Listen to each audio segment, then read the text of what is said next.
इस महीने की 29 तारीख को सुबह 11 बजे शहर के चिदरी में व्योमगुंडेश्वर कॉलोनी में महात्मा व्योमगुंडेश्वर जन्मभूमि चिदरी द्वारा नए मंदिर भवन का शिलान्यास किया जाएगा।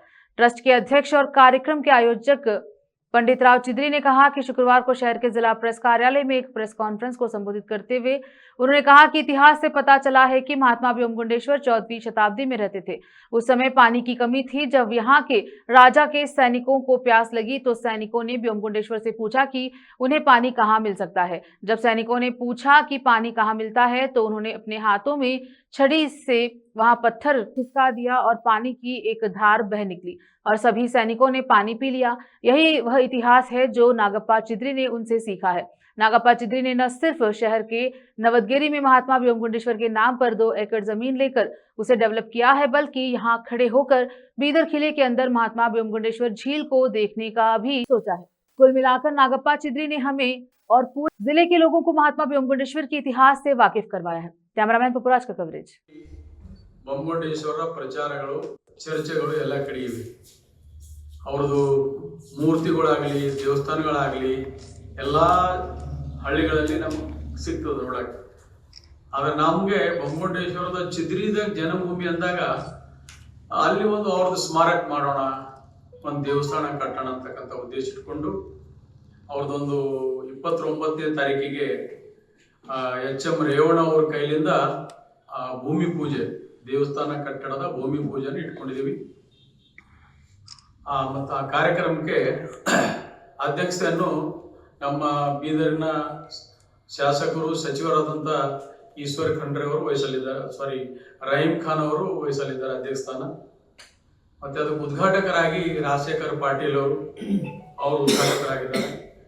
ಮತ್ತು ರತ್ನಗಂಬಳಿ ಪೂಜೆ ಅಂತ ನಡೀತದೆ. ನಮ್ಮ ಸಂಪ್ರದಾಯ ಪ್ರಕಾರ ಅವತ್ತು ಪೂಜೆ ನಡೀತದೆ. ಆ ಪೂಜೆ ಉದ್ಘಾಟನೆಯನ್ನ ನಮ್ಮ MP ಅವರು ಸಾಗರ್ ಖಂಡ್ರೆ ಅವರು ನೆರವೇರಿಸಿಕೊಡಲಿದ್ದಾರೆ.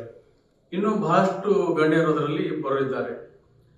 ನಿಮ್ಗೆ ಗೊತ್ತಿರಬೇಕು, ಬೊಮ್ಮಗುಂಡೇಶ್ವರ ಅಂದ್ರೆ ಇವತ್ತೇನು ಬೀದರ್ ಕಿಲೆ ಇದೆ, ಆ ಬೀದರ್ ಕೋಟೆ ಕಡದಂತ ದೊಡ್ಡ ಇತಿಹಾಸ ಇದೆ. ಹಾಗಾಗಿ ನಿಮ್ಗೆಲ್ಲರಿಗೂ ಗೊತ್ತಿರಬೇಕು, ಈ ಅವ್ವಲ್ ಚಿದ್ರಿ ಬಾಲ್ ಬಿದ್ರಿ ಅಂತಿದ್ರು. ಅಂದ್ರೆ ಮೊದಲ ಚಿದ್ರಿ ಊರಿತ್ತು. ಬೀದರ್ ಜಿಲ್ಲೆಯಲ್ಲಿ ಇರ್ತಕ್ಕಂಥ ಚಿದ್ರಿ, ಆ ಚಿದ್ರಿ ಊರಲ್ಲಿ ನಮ್ಮ ಪಂಡಿತ್ ಚಿದ್ರಿ ಸಾಹೇಬರು ಭೂಮಿ ಇದೆ, ಜಾಗ ಇದೆ, ಫ್ಲಾಟ್ ಆಗ್ಯಾರ. ಅದ್ರಾಗ 60-80 ಜಾಗ ಸಮಾಜಕ್ಕಾಗಿ ಸಮರ್ಪಣೆ ಮಾಡ್ತಾರೆ. ತನು ಮನ ಧನದಿಂದ ಸಂಕಲ್ಪ ಇಲ್ಲ. ಅದಕ್ಕೆ ಎಲ್ಲ ಸಮಾಜರು ಅದಕ್ಕೆ ಸ್ವಲ್ಪ ಸಹಕಾರ ಮಾಡಬೇಕೆಂಬುದೊಂದು ನಿಮ್ಮಲ್ಲೊಂದು ಸಂಕಲ್ಪ ಇರಬೇಕು ಸಮಾಜದವರು. ಭೂಮಿ ಪೂಜೆ ಅಂದರೆ ಏನು? ಭೂಮಿ ಅಂದ್ರೆ ಜಾಗ, ಪೂಜೆ ಅಂದ್ರೆ ಏನು? ಪಂಚಧಾತುಗಳು ತುಂಬ್ತಾರೆ ಎಲ್ಲ ಸ್ವಾಮಿಗಳು. ಇದನ್ನು ಪದ್ಧತಿ ಬರ್ತಾರೆ. ಪಂಚಧಾತು ಅಂದ್ರೆ ಏನು? 5 ಸಾಮಾನುಗಳು: ಕಬ್ಬಿಣ, ತಾಮ್ರ, ಕಂಚು, ಅಂಗಾರು. ಇವೆಲ್ಲ ಭೂಮಿಯನ್ನು ಕೆದರಿ ಭೂಮಿ ತಾಯಿ ಹೊಟ್ಟೆ ತುಂಬಿದ್ರೆ, ಭೂಮಿ ತಾಯಿ ಶಾಂತಿ ಸಿಕ್ಕರೆ ಇದಕ್ಕೆಲ್ಲ ಶಾಂತಿ ಸಿಗ್ತದೆ. ಎಲ್ಲ ಅನೇಕ ಆ ಜಾಗದಲ್ಲಿ ಅನೇಕ ವಿಜ್ಞಾಪನೆ ಇರ್ತದೆ. ಯೋಗ ಅಂತೂ ದೇವು ಭೂತು ಇತ್ಯಾದಿ ಏನೇನೋ ಇರ್ತಾವೆ. ಅವೆಲ್ಲ ಶಾಂತಿ ಮಾಡಬೇಕಾದ್ರೆ ನಮಗೆಲ್ಲ ಯಾವ ವಿಘ್ನಗಳು ಬರಬಾರ್ದು. ಈ ಕಟ್ಟಡದ ಮಂದಿರ, ಭವ್ಯ ಮಂದಿರ